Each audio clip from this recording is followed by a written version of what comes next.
In this project, we will be talking about capitalism and the way companies compete with each other.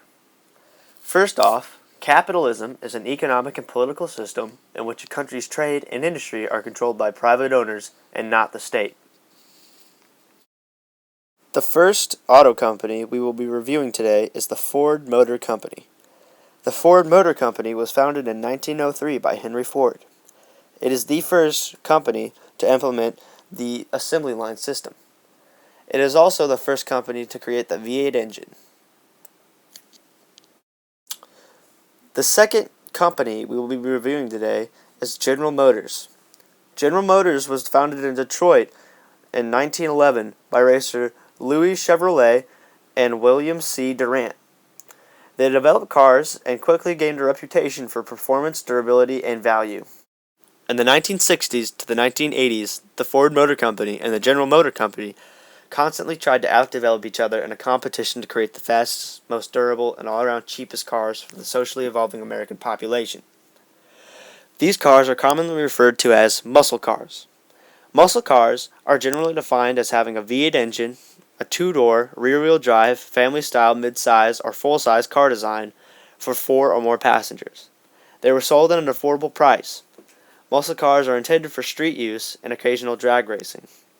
These differ from two-seat sports cars, such as the Ford Pantera, because they are at an affordable price and also used for everyday use, where a Ford Pantera was mainly used for racing or just showing off. It's somewhat like the Lamborghini of that day. The interview you're about to see is between me and my dad. My dad has over 30 plus years of auto mechanic experience and has owned his own auto mechanic shop for the past 25 years. This is important to note because my dad has seen the changes and the competition between Ford and General Motors between the last 30 to 40 years. My dad has a slight bias towards Chevy or GM cars. A bias is a prejudice in favor for or against one thing, person, or group compared with another, usually in a way considered to be unfair. My dad likes Chevy cars better, thus making him more biased against Ford cars. This is the interview. Alright, this is my oral history interview with my dad. Do you prefer General Motors or Ford cars?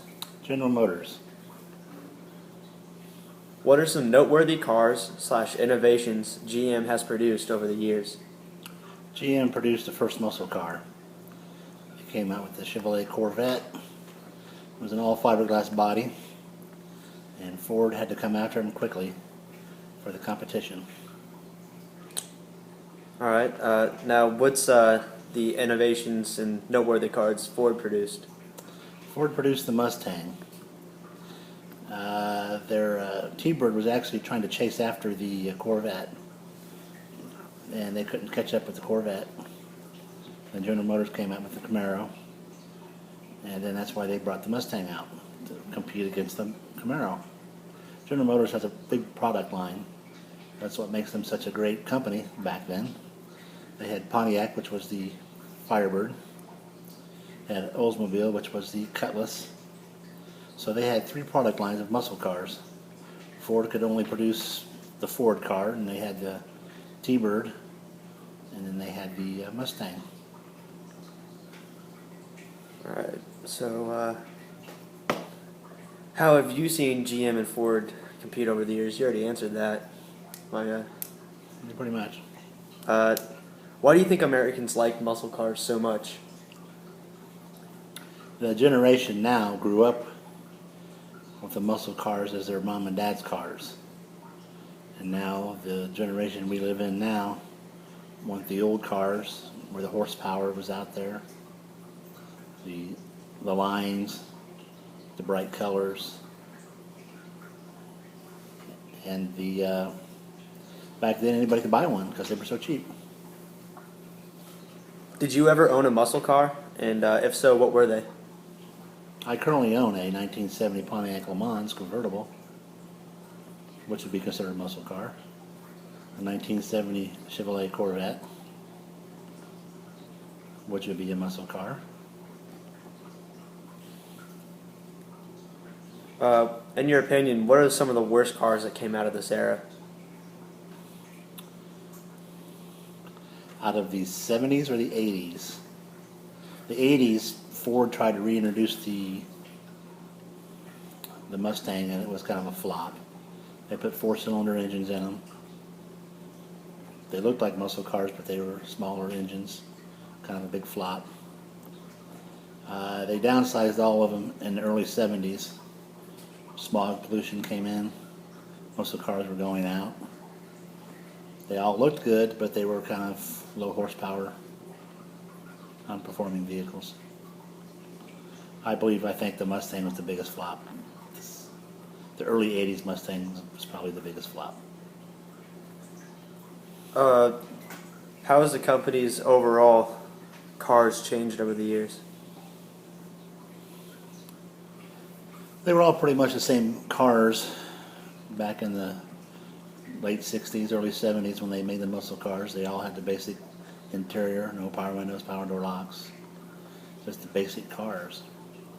And then as the society grew and cars got more advanced, your today's muscle car has everything you might want. Power windows, power door locks, cruise control, air conditioning, GPS. They have traction control so you don't spin out when you take off. So technology has turned the muscle car into a true high performance vehicle. Do you think the car industry was affected positively or negatively by this era? It was a positive. Things were going kind of slow. The muscle cars came out, were strong in the late 60s, early 70s. Then we had the big fuel crisis in the mid 70s, so the muscle car pretty much died. The Environmental Protection Agency put all the pollution controls on the cars. Horsepower was robbed. People just kind of settled for what they had. They still had good-looking cars, but they weren't performance cars. So, is that why you think they stopped making such good cars at the end, and that's why the golden era of muscle car ended? I believe it ended because the cars weren't performance cars anymore. General Motors dropped their line. They dropped the Camaro, the Firebird. Ford dropped the Mustang. People just weren't buying them. Our society was going toward the imported Japanese cars, more luxury, better driving. European cars, a lot of luxury, a lot of driving, nice driving cars. And now they've seen the market turn around, and the performance cars coming back because my generation wants to relive our past. So, do you think that's a good thing for the car industry right now?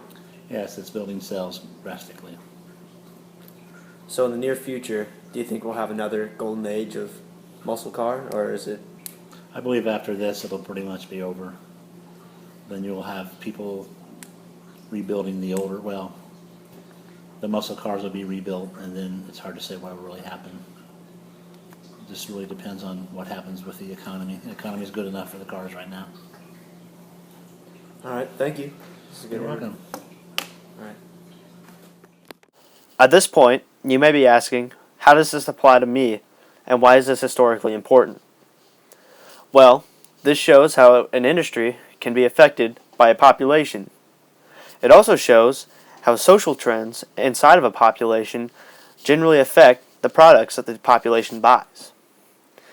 It also shows how a society builds companies' reputations.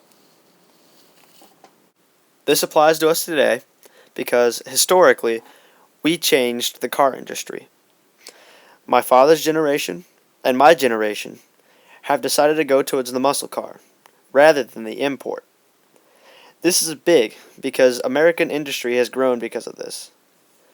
GM and Ford may not be the same, but they do make good cars, and they also show how the social evolution of Americans changed their company.